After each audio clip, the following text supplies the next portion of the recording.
ভগাম ভৰি ন কালি মুখলে লৈছে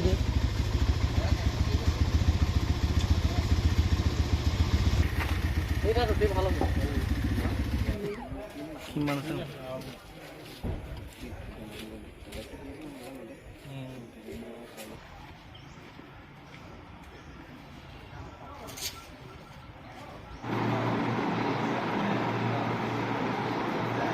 হ্যাঁ ঢকা এক্সট্ৰা কলো নেকি কি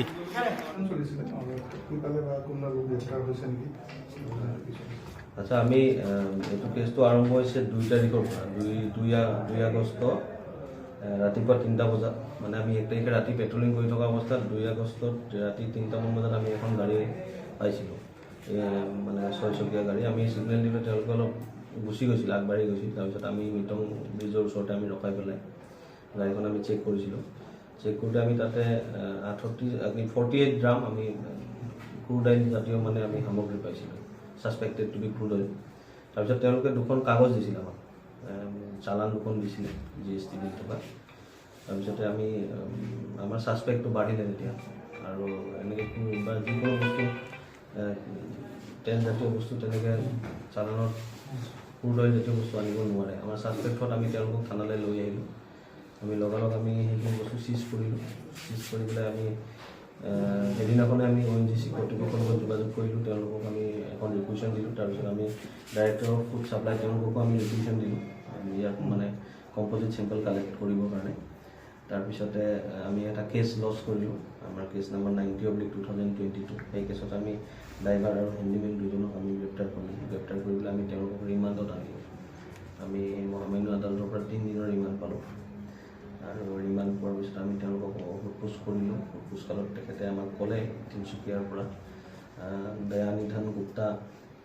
তেখেতে তেওঁলোকক তেলখিনি দিয়া বুলি ক'লে তেখেতে আমাক বস্তুখিনি দেখুৱাবলৈ যোৱাকালি লৈ গ'ল আৰু তিনিচুকীয়া সদৰ থানাত সোমোৱাৰ পিছত আমি ঘটনাস্থলীত গ'লোঁ তাত গৈ পেলাই আমি দয়ানিধান গুপ্তাক আমি পালোঁ দয়ানিধান গুপ্তাৰ যোনটো ভাড়াঘৰত থাকে তেখেত অৰিজিনেল কানপুৰৰ মানুহ তেখেতে তাতে থাকে 5 বছৰ ধৰি আছে বুলি আমাক কৈছে তেখেতে তো তেখেতৰ যোনখিনি ভাড়াঘৰত থাকে তাৰে কিনাৰতে তেখেতৰ গুদাম আছে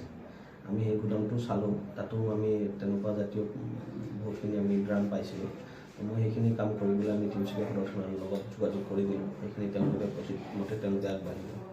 তাৰপিছতে আমাক দয়ানিধান গুপ্তাই তাৰপিছত আমাক লিড কৰিলে যে এই চালান কোনে দিছিলে সেইটো দিছিলে শ্যাম এণ্টাৰপ্ৰাইজ বুলি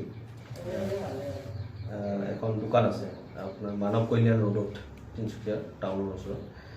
তাতে শ্যাম এণ্টাৰপ্ৰাইজ বুলি এখন দোকান আছে সেই দোকানৰ পৰাই আমি সেই চালান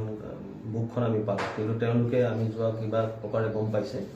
পাই আগৰ যোনখিনি পেজ আছে সেইখিনি চব তেখেতে আঁতৰাই দিছে ডেষ্ট্ৰয় কৰি দিছে তথাপি আমি সেই যিখিনি পালোঁ আমি চিজ কৰিলোঁ তেখেতৰ পৰা চিজ কৰিলোঁ তাৰপিছত আমি দুইজনক আমি তাৰ পৰা এপ্ৰিহেণ্ড কৰি বৰ্তমান আমাৰ থানাত আছে আজি আমি তেওঁলোকক জুডিচিয়েল কাষ্টডিত প্ৰডিউচ কৰিম আৰু ইন দ্য মিন টাইম আৰু এটা কথা ক'ব বিচাৰোঁ মই টেক্স অফিচাৰৰ লগত আমি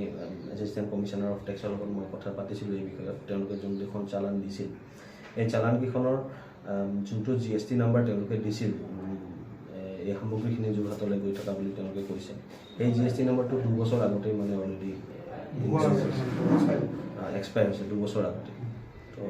তো আমাৰ মানে সাসপেক্টটো ক্লিয়াৰ হৈছে যে তেখেতলোকে মানে এনেকুৱা চালান কিহৰ কাৰণে ইউজ কৰে যাতে ৰোড চালান ৰাতি বা যিকোনো দিনত কোনোবাই যদি ধৰে তেখেতলোকে এনেকুৱা চালান দেখাই পেলাই আঁতৰি যাব পাৰে এতিয়া আমি চেম্পল দিছোঁ মোৰ প্ৰবেবলি খাৰুৱা তেল হ'ব লাগে আমাৰ সাসপেক্ট আছে আৰু আগতে মোৰ যোনটো কেছ হৈছিল তাতে অলৰেডি ৰিপৰ্ট আহিছে বুলি মই খবৰ পাইছোঁ DC অফিচৰ পৰা আগৰ যোনখন গাড়ী ধৰিছিলোঁ তাত আমাৰ ক্ৰুড অইল বুলি আহিছে অলৰেডি ইয়াত বহুত ডাঙৰ চক্ৰ জড়িত আছে সেইটো এতিয়া আমি তদন্ত কৰোঁ তদন্ত কৰিলে যদি আৰু কিবা ওলায় মূল মানে তিনিচুকীয়াৰ পৰা তিনিচুকীয়া আগৰ গাড়ীখনতো আমি তিনিচুকীয়াই পাইছিলোঁ তেতিয়াও আমি তাত তদন্ত কৰিব গৈছিলোঁ মাকুমেলীয়া তাতে আমি প্ৰায় পিছত আমি বৰডুমচা থানালৈকেও গৈছিলোঁ তাত এজন লোক জড়িত আছে আমি আপোনাক নাম ক'ব বিচৰা নাই বাৰু তাৰপিছত আমি অব্যাহত মানে কৰি আছোঁ আমি তেওঁলোকক ধৰাৰ কাৰণে চেষ্টা কৰিছোঁ